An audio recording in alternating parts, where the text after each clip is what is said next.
de tu ser. Eres tú mismo el raptor de tu ser. Y entre rejas normalizar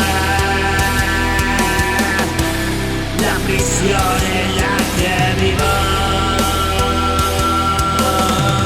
No soy libre, es un engaño. Pero me ha costado años.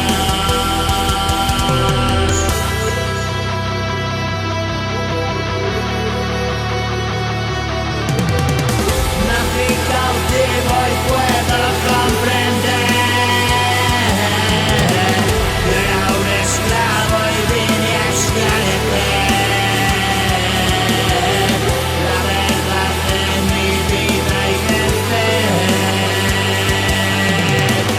a los demonios que apresaban mi ser. Viví en la ruina, yo lo sé.